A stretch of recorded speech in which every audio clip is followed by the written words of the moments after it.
I am Rakesh, and today we would like to study present indefinite tense को पढ़ना है और उसके साथ में जो यूज करेंगे the use of why, when, where, how. Because in the previous videos I have already taught you up to double interrogative negative, but today I have added the use of why, when, where, how with the present indefinite tense, so that आप जब आप English बोल रहे हैं तो इस पर भी आपकी कमांड हो जाए। इस पर जो डबल इंट्रोगेटिव वर्ड्स हमारे हैं वाई, व्हेन, वेयर, हाउ, अभी इसमें मैंने हु और हुम को नहीं ऐड किया है।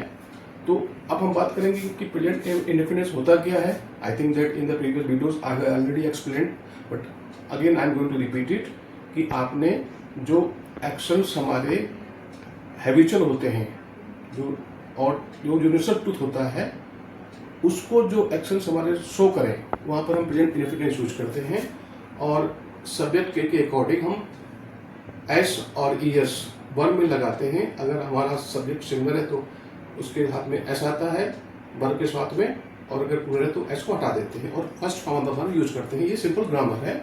You can also refer your books, it is written in the books also, but I would like to focus on the speaking English कि आप कितना कैसे इसका अभ्यास कैसे करना। देखिए, I am going to read out the first one कि she eats breakfast, she does not eat breakfast, does she eat breakfast, doesn't she eat breakfast. अब इसको हम डबल इंट्रोगेटिव में ले जाएंगे तो क्या होगा, why does she eat breakfast, why doesn't she eat breakfast. फिर उसको लाएंगे when does she eat breakfast, when doesn't she eat breakfast. Again where does she eat breakfast, where doesn't she eat breakfast. Last है how does she eat breakfast, how doesn't she eat breakfast. अब इस पूरे sentence को आपने मिला करके एक साथ बोलना है। कैसे? she eats breakfast, she doesn't eat breakfast, does she eat breakfast, doesn't she eat breakfast, why does she eat breakfast, why doesn't she eat breakfast, how does she eat breakfast, how doesn't she eat breakfast, where does she eat breakfast, where doesn't she eat breakfast, when does she eat breakfast, and when doesn't she eat breakfast. ये आपका क्या हुआ, complete एक sentence हुआ जो कि आपने इसको प्रैक्टिस करना है। जब आप बार बार बोलोगे इसको तो आप देखना कि आपने किस तरीके से मास्टरी कर ली the use of why, when, where, how. अब आगे इसमें जाए हम तो दो एग्जाम्पल्स मैंने यहाँ लिखे हुए हैं। यहाँ पर देखिए, ये प्रैक्टिस के लिए कि Mohan plays cricket. Similarly present indefinite tense है, प्लेज लगा हुआ है तो क्योंकि वर्ब में लगा हुआ है तो अकॉर्डिंगली आपको उसको प्लेज के 4 सेंटेंस बना लेने हैं और फिर आपने प्रैक्टिस करना है। Mohan plays cricket, Mohan doesn't play cricket, does Mohan play cricket, doesn't Mohan play cricket, why does Mohan play cricket, why doesn't Mohan play cricket, when does Mohan play cricket, when doesn't Mohan play cricket, where does Mohan play cricket, where doesn't Mohan play cricket. Last है how does Mohan play cricket, how doesn't Mohan play cricket. ये टंग में तभी set होगा क्योंकि हमारे पास already इतना सारा हिंदी का वर्ड जा चुका है हमारे दिमाग में, because we have been speaking Hindi since our birth. We have already had a lot of words of Hindi since morning to evening. We have been speaking only Hindi, but so we are very much familiar or acquainted with the Hindi words. But so far English words are concerned, these words are very strange to us. So if you don't speak, then how can you master it?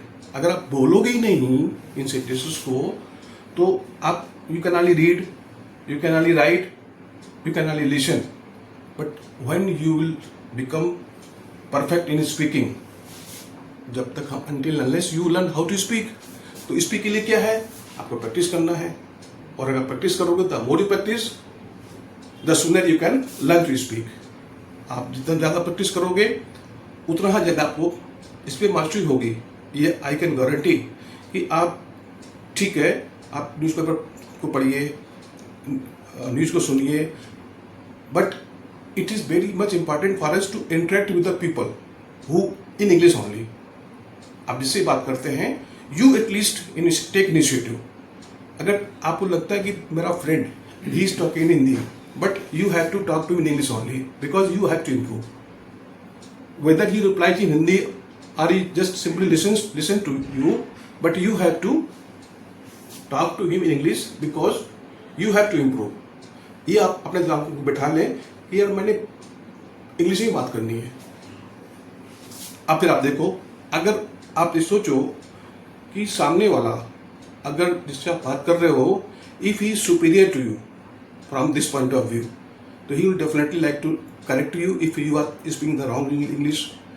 Otherwise he has to bear with what you are delivering right now at that time। तो I hope कि ये मेरा छोटा सा effort आपको present indefinite tense को Y, when, where, how के साथ समझाने में कुछ आपको हेल्प करेगा। अगर अच्छा लगा हो तो डेफिनेट इसको आप सब्सक्राइब करें, लाइक शेयर करें। Many many thanks.